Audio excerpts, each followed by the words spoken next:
Welcome, everyone. Thank you for joining us for tonight's Preservation School. If you have missed any of the other classes, they are up on our YouTube channel and also available on our website.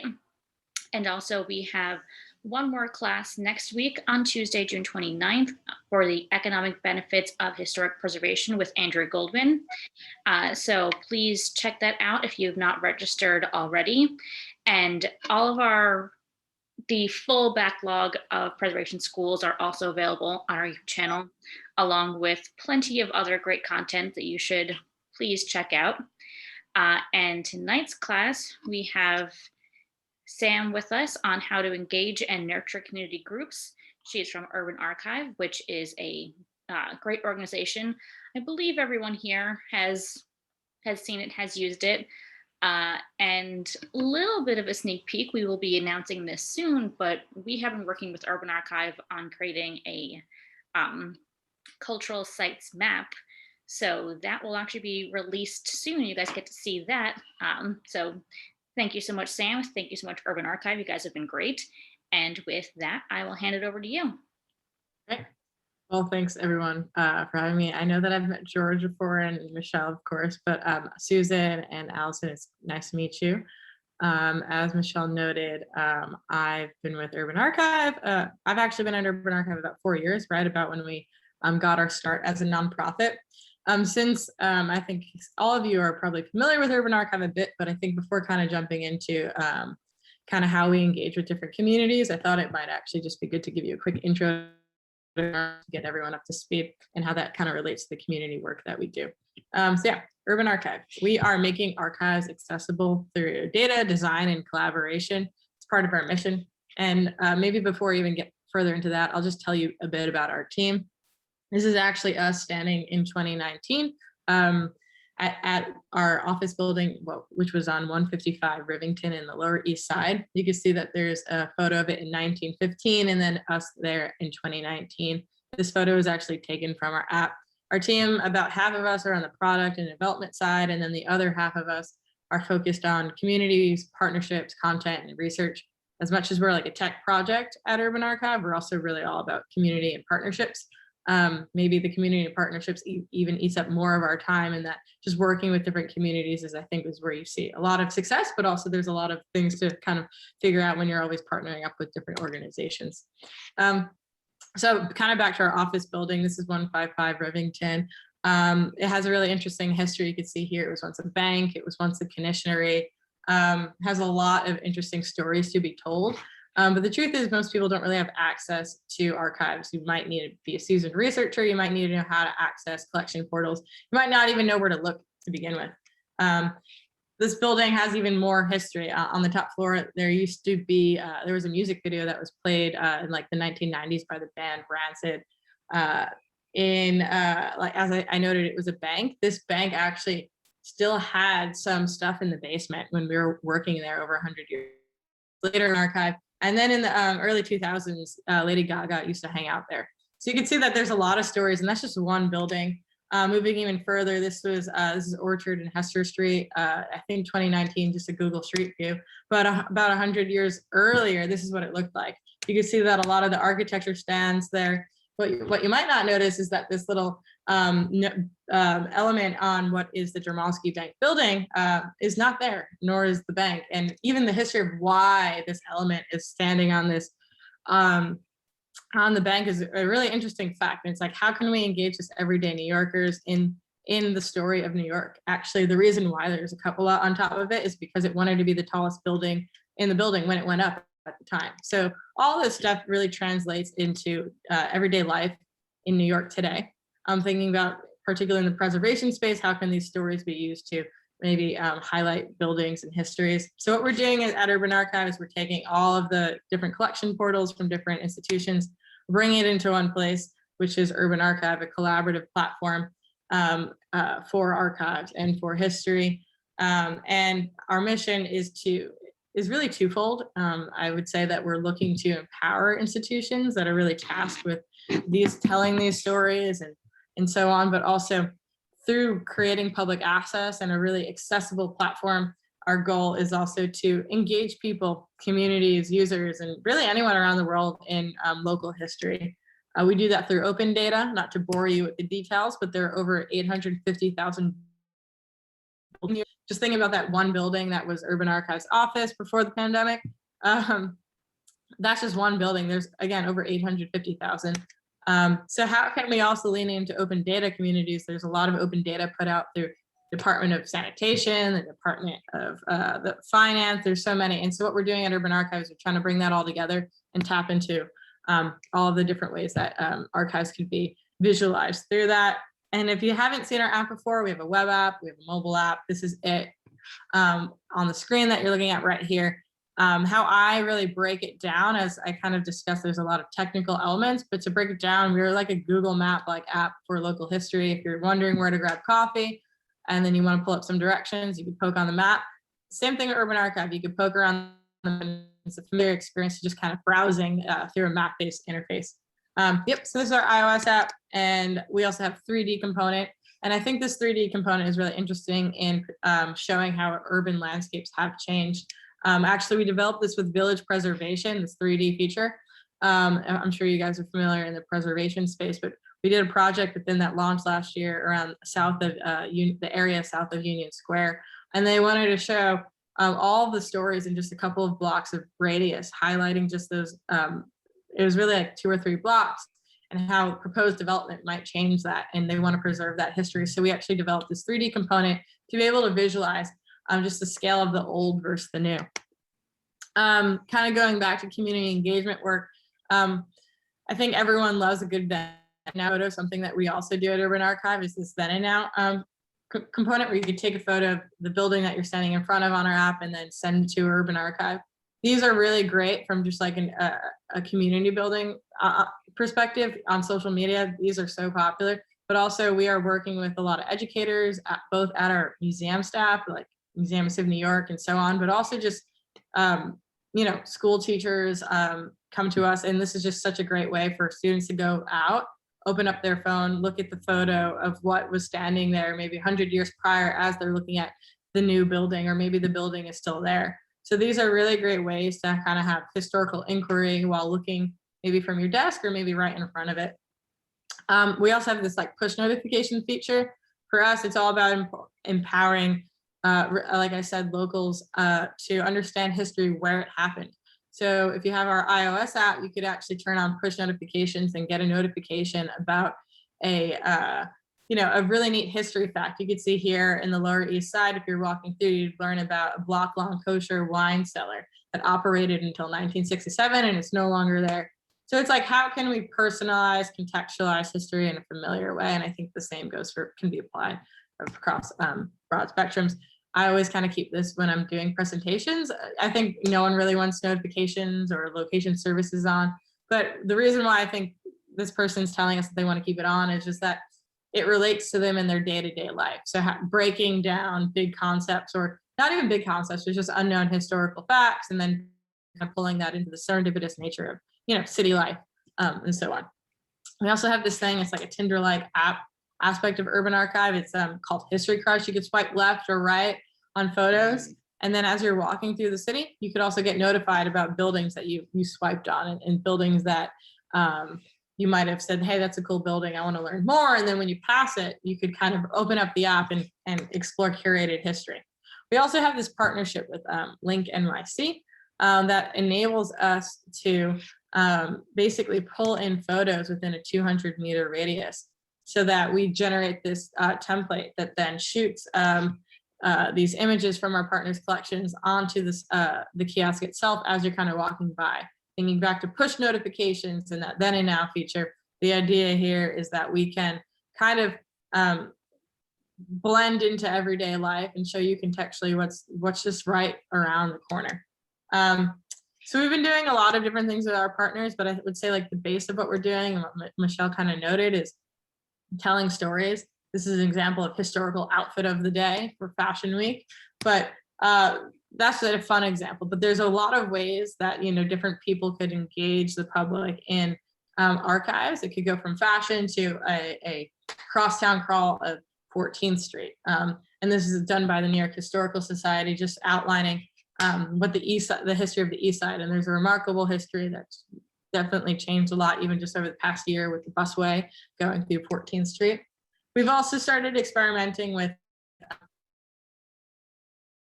community stories. The bulk of our work is with institutions, building tools that enable them to manage their collections, clean their collections, do more archivist type work, but also to curate their collections. But in developing those tools, we realized that these institutions are looking for a way to connect back to the public and invite the public back into this kind of creation process as well as preservation process of these stories. So we at Urban Archive are actually developing a way for users to directly upload photos to the map, upload stories to the map, and then we could kind of bundle those up into a tour or a walk. So that's an example of that. And again, here's another one of famous sites across the city in women's history. So like I said, our base for doing this at Urban Archive has been working with different institutions. Like on social media, there are profile pages for different museums and libraries. At Urban Archive, we also have that for institutions.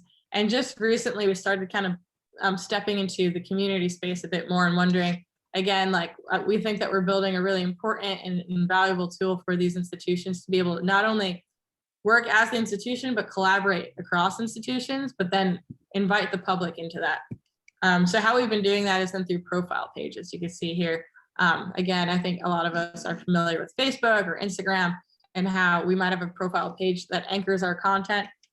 We've been thinking about what that might look like for just the general public to be able to access Urban Archive. So to kind of guide you through that, I'm actually just going to show you some examples of how we are engaging the community in our work. If you have any questions, feel free to like jump in. I'm just going to kind of do a rapid fire overview of how we are bringing community into Urban Archive's platform. And then if you have questions, we can kind of go over it and just kind of create an open discussion. So yeah, this is Urban Archive's web app that you are looking at right now.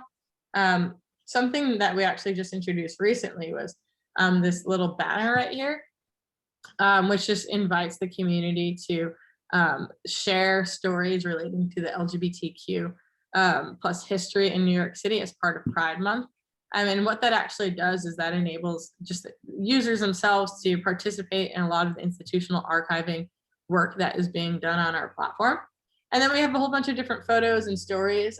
You could actually see here that we have 3 different kinds of stories. We have one called Brooklyn Resists. And this Brooklyn Resist is actually part of the Center for Brooklyn History. They just launched a project this past week that is inviting the public to basically share photos and documentation of protest in Brooklyn. And this Brooklyn's Resist story is kind of the institutional voice of that, and guiding you through how Brooklyn, despite having gone through generations of civil unrest, it's also been a borough that has resisted itself through that and has a lot of amazing stories to tell of how there are civic leaders that have come through. This is an example of that. We also have on this site Life on Barren Island, and this is actually a really cool story. It's actually created by one of our users, Dan. I actually don't know how to pronounce his last name, but he goes on to tell a story about how before telling the story about how this island actually was a wasteland and used to collect trash before the airport came to be, all the way down at Bennett Field. So there's a lot of different ways that I think our platform is being used, and we're in the beginning part or process of kind of seeing what stories just the general public might create. So this is an example again of someone uploading photos to Urban Archive's map, not even in an educational setting, but just kind of bringing relevance to that site and that history. I work at Urban Archive, but I also have a profile page on Urban Archive, and I think it's a fun way to kind of show you how our site can be applied to different communities. But you can see here that I have a profile page. It has a bit about me. My family, we're actually from New York. I grew up on Long Island, but my parents grew up in Greenpoint and in Astoria. There's actually a photo of my parents mapped across Flushing Meadows Park, young and in love in the 80s, as the title says. But the idea here is like, I am able to then share these photos with the general public. I have a place that is kind of digitally storing these archives within a larger ecosystem. So what we've been doing with all of our partners is inviting them to kind of do these calls to action. I kind of noted a bit about Pride. I noted a bit about Brooklyn Resist. Those are just two examples of how that could be. But also as a user, I'm also able to create stories. They don't have to be like walking tours. They don't have to be overly editorial, but they could really just be even my favorite images of things I don't want to forget. This is of the Mosaic Trail in the East Village. I just love this photo.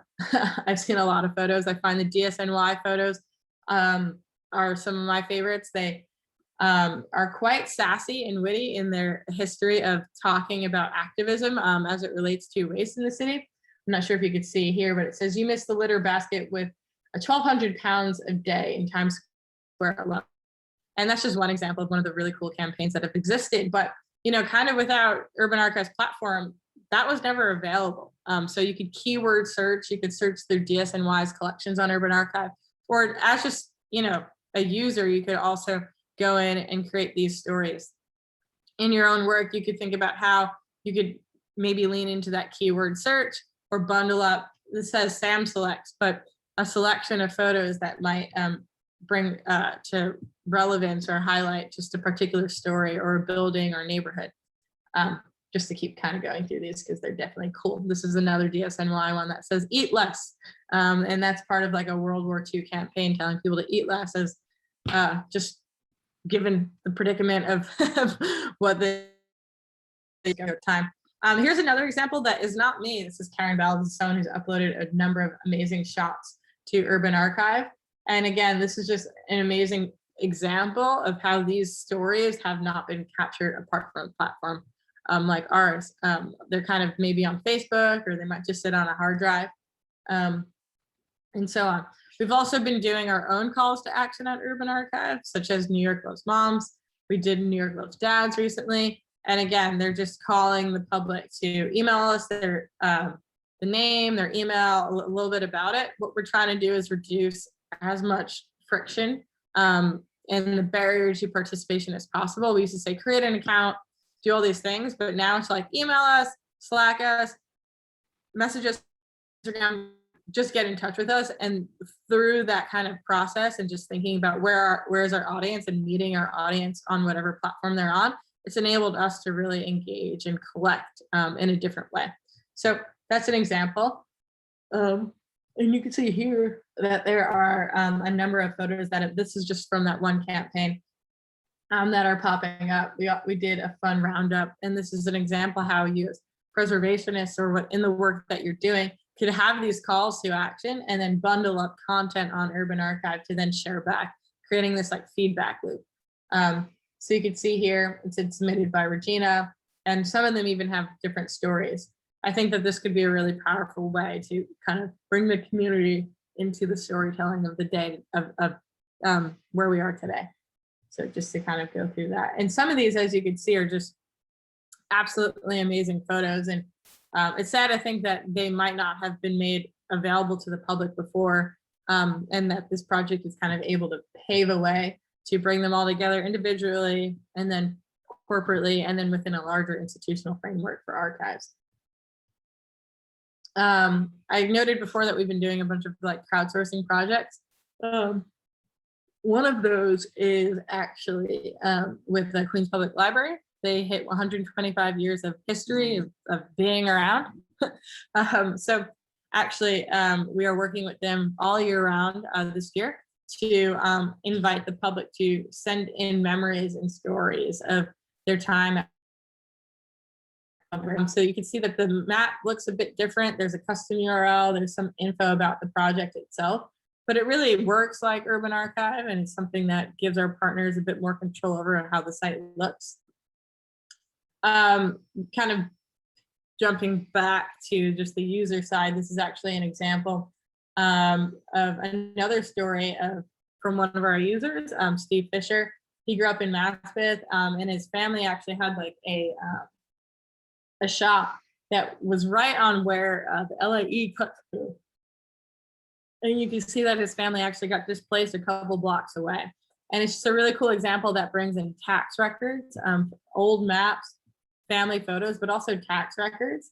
You can see here that this actually comes from the New York City Department of Records. So it's another neat example about how this platform for you guys, you could pull from over 120,000 photos pulled from 70 different institutions in New York City, mix them in with your own, and then also images that might not be available to tell these stories. Some of the stories that come on our platform are really out there. This is actually an example of somebody who writes about cats history in New York and how that relates to public space, from the 19th century dog pit to the hero dog of London Terrace and the cat and guinea pig. So there's really a lot that can be done. And what we're trying to do is really just create a tool that could be applied to different fields in digital humanities, education, New York history, and preservation, and so on. Going back, I think like in your work, these recreations could be a really fun way to loop in the public. They're really engaging, they're really intriguing, and they kind of get people commenting on urban change. Also, these live events. Sorry, I'm yawning so much today. But we have these like live events, and we've actually done a couple with HDC where you could invite people to come out to an event. You could create a list of locations, maybe 10, 20, however many you want, create a historical clue, and then have the public go and kind of check into those locations. So it really gets them to digest the historical fact while also arriving on location to take a photo and check in. We've done a couple with HDC, and this is actually an example of one. And actually, if you're on our iOS app or mobile app, you could just like check in, and then at the end, it'll actually show you where you checked into. You could get more points if you do recreation. And the idea is just to make it fun, not make it like an overly planned event, and just have people go free fall and kind of experience the city, you know, as they're standing in front of it, and so on. And then last but not least, we've been doing a couple of other things. As you can see, like there's a lot of different ways that the community can be invited into the work we're doing at Urban Archive. We have a Slack channel. We also have monthly community calls. And we do this thing called Lot Talks. I'll actually mute this. But it is an example of how we host what we call Lot Talks, where there's a lot in New York City, as I said, but where you can talk about just one lot in the city and kind of share it with our community.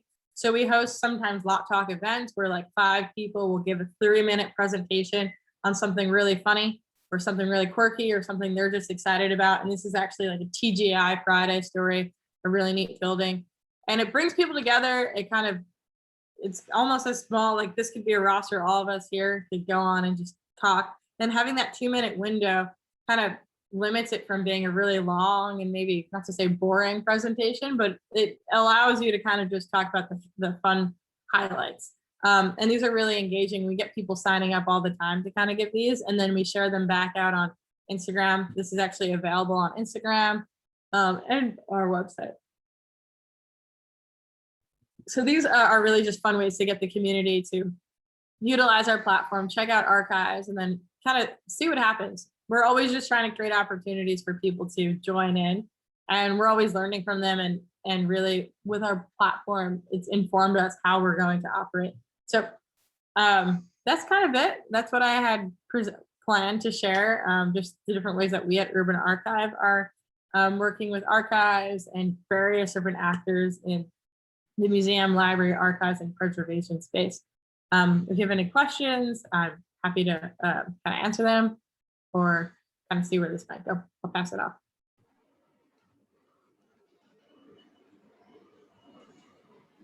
That was great, Sam. I mean, I think the topic is tonight. So, for example, for Tin Pan Alley, let's say, I just Googled it, and there are different, like the Save Chelsea has a tour. How would I connect to their content or put it on our account? Do I contact them directly and say, hey, we should cross promote, or do I just take it? No, I don't think I just, I'm not sure. What's, yeah. There are a few other groups too. Yeah, so what's great about working with Urban Archive as a platform is we're creating like a really democratic platform for anyone who has an account with us to utilize any of the photos on our platform. So that means you don't have to worry about copyright. The logos are there, the crediting, the links back to also to kind of gain access to archives without having to worry about using those photos. On the other hand, it also, by you creating content and promoting that and just getting it out in the world, that also helps them because they're kind of seeing more people engage with their assets, more people looking at them. And that's ultimately the goal of why these institutions are joining our platform, as yours might be maybe more storytelling and so on, while also reaching a new audience. So just kind of having an account will enable you to do that.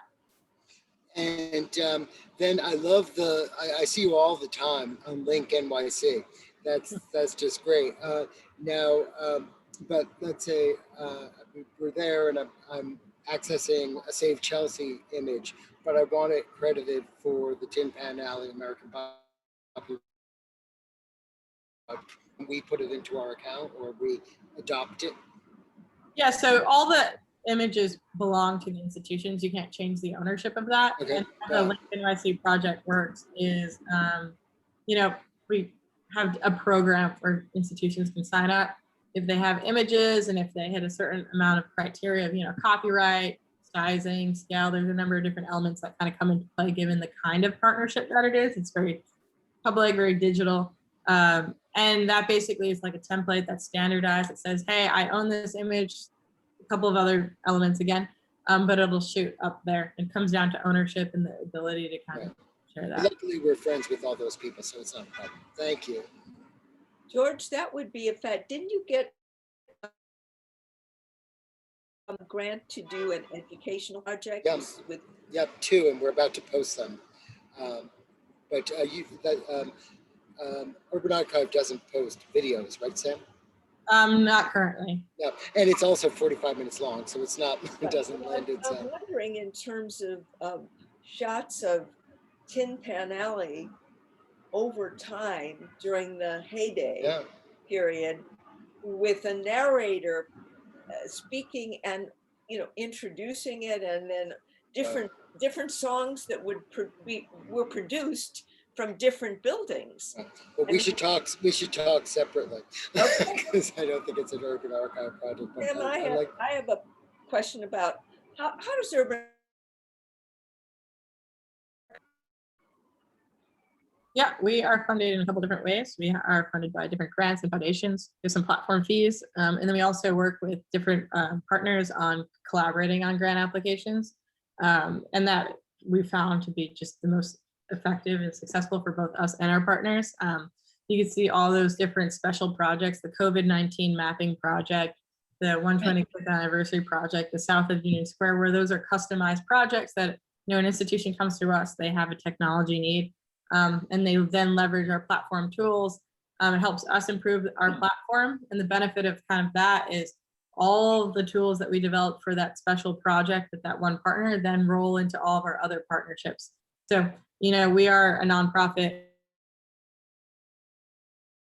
All the different institutions we're working with. We're really trying to create a platform that is sustainable, collaborative, and rather than going off and buying a one-off app that dies, by again working with Urban Archive, all of that improvement really feeds back into the larger ecosystem of all the institutions that we're supporting. Thanks. A couple of ideas came to mind via HDC, but it's an incredible resource that you've got. I have a personal one. I am fascinated by the evolution of New York City public schools. Yeah. And I know in the 19th century, there were 2 systems. There was the public schools for white students, and it wasn't called the African American school system, but there was a school system for Black students, and they merged before the end of the 19th century, which I think is kind of fascinating. In many ways, New York was extraordinarily progressive, and so they became one school system. And my father arrived on the Lower East Side in 1916 at the age of 4. He'd come from California, where he was born, with his mother and sister. And he went to a school where he had Black teachers. He remembered his 3rd grade teacher, and then he went on to a middle school. I remembered it, and it got me thinking about what the schools look like. And I know a lot of people through the Historic Districts Council track the C.B.J. Schneider schools, which have popped up all over the 5 boroughs. He was so prolific and also innovative in terms of, I think, working with another man who was more of a curriculum guy, and they really transformed how you think about schools and what students can accomplish. And it's not rote learning, it's a different kind of learning and things like that. But my father went to a school that probably was built in the 19th century near the Henry Street settlement, now long gone. And he said it was small and dark. And his sister went to a big palace of a school on Hester Street, which I take to be a C.B.J. Schneider school. But I don't even know how to begin to look at 19th century schools on the Lower East Side. Could Urban Archive help me? Yeah, absolutely. Yeah, I actually just shared a link, but I could even give you a quick example. We actually have a story, not a full story, but if you could actually search C.B.J. Schneider on Urban Archive, and I actually did that myself, but you could see here that it pulled up a story created by Urban Archive. So what this search does now is it actually enables you to search the metadata of all photos, and it allows you to filter by images, a story, and so on. So you could kind of search the collections at large. Again, we have over 70. I don't know if my screen. Oh, there's my screen again. But we have over 70 partners, 110,000 photos mapped on Urban Archive. So by searching for Schneider, you could actually pull up, and what these search results are actually where that keyword is coming in. So you can see here that this says Schneider Avenue, so it might not be it, but you could further refine that search term to say Schneider schools or so on. It also focuses in around the map. So if I zoomed into the Lower East Side, the search results are actually going to change because it will pull in things within that radius.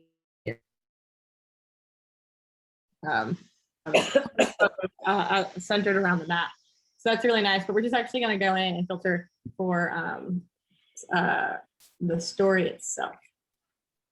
And you can see here, like, this is an example of a story that's curated, but feel free to reach out. I'll draw my email, and Michelle, feel free to share. Absolutely, absolutely. Okay, and I have another idea for HDC, but it's sort of like unformed. But it's just an incredible resource. How did this organization come about? Yeah, so our 2 co-founders are Ben and Tim. Tim has sat on the board of Brooklyn Historical for a number of years, now part of Center for Brooklyn History. Ben has been working with various museums, libraries across the city for a number of years on the exhibition and digital media side.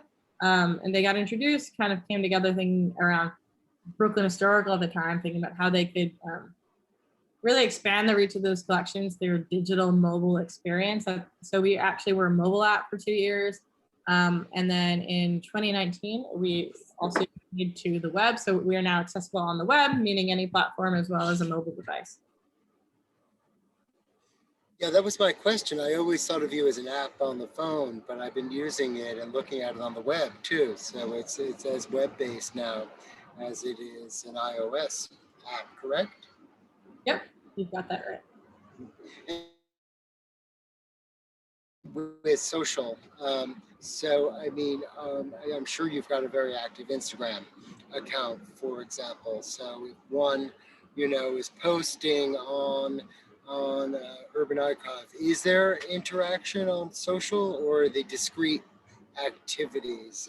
Or likewise, if you're posting on Instagram, and you tag Urban Archive, is there a social media interaction? Yeah, anytime our partners are creating content, we always want to support the work that they're doing on our platform. So if you share it, you could tag us and we'll repost it, but we're also continually posting ourselves.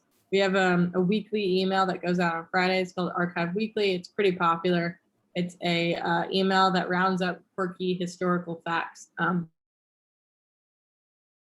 because it's not necessarily like go read this promoted content. It's here's 5 really weird history facts that you need to know this week. And it's promoting the work that our partners are doing, but disguised kind of in clickbait, to be honest. But it's fun. It's like a fun voice. And it's all about promoting our partners on our platform. And should I use @ or hashtag or both? Yeah, probably add us so that we get the notification.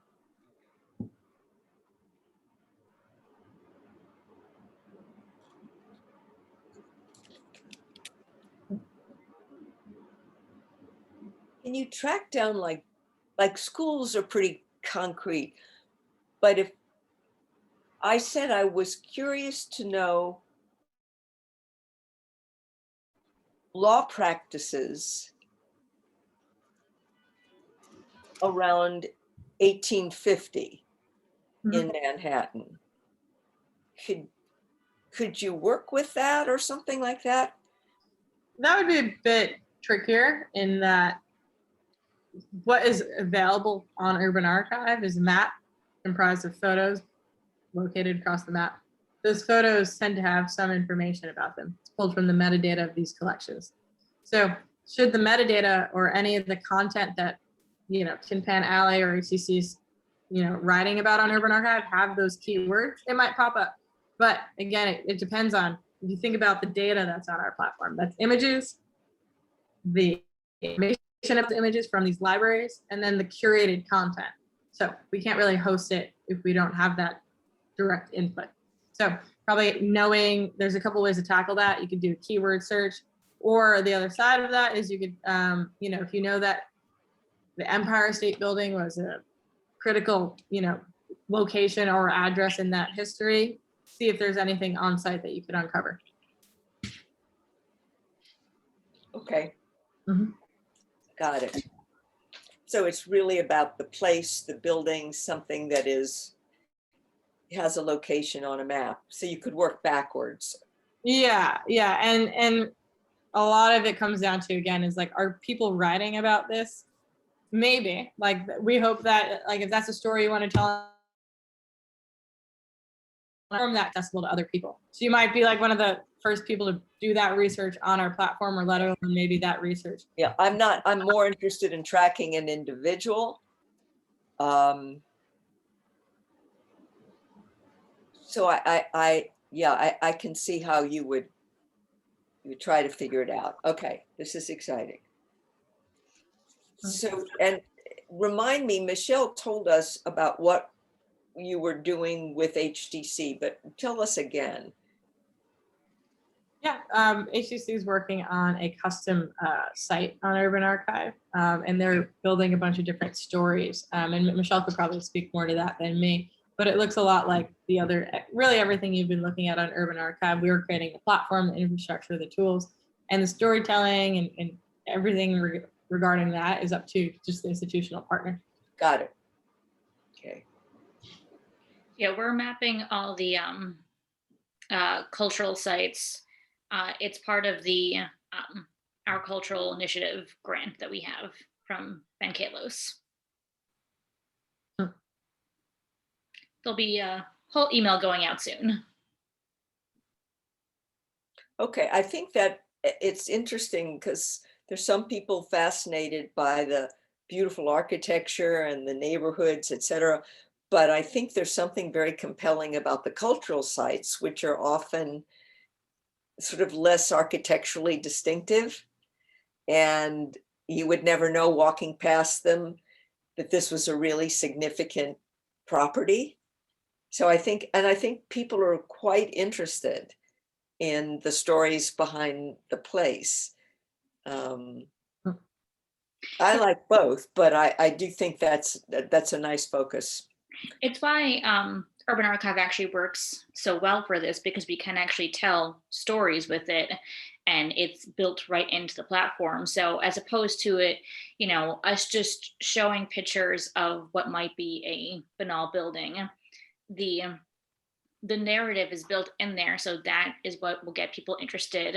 And then they will understand the context of like, okay, this is about women's history. This is African American history. This is German history.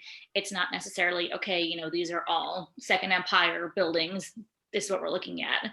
So it's, we're very excited to reveal it. It's taken a lot of work. I've been working on it for quite a long time. Sam can attest to that.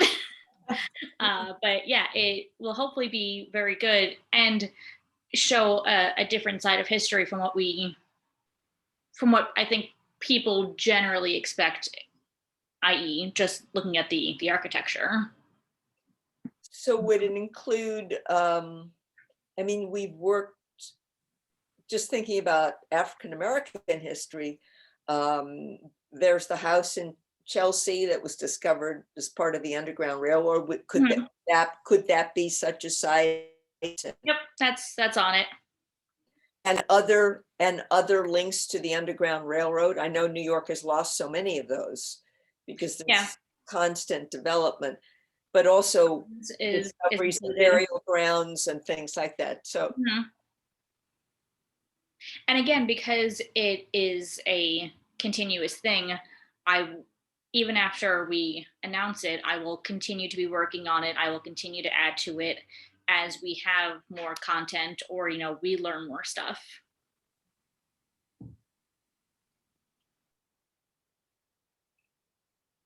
Yeah, and that's one of the things that we're, really excited about with our platform is like, rather it being just a one-off project, you could always build on top of your, what you see is like what Michelle's been doing is adding photos from their own archive, ACC's own archive, not just photos.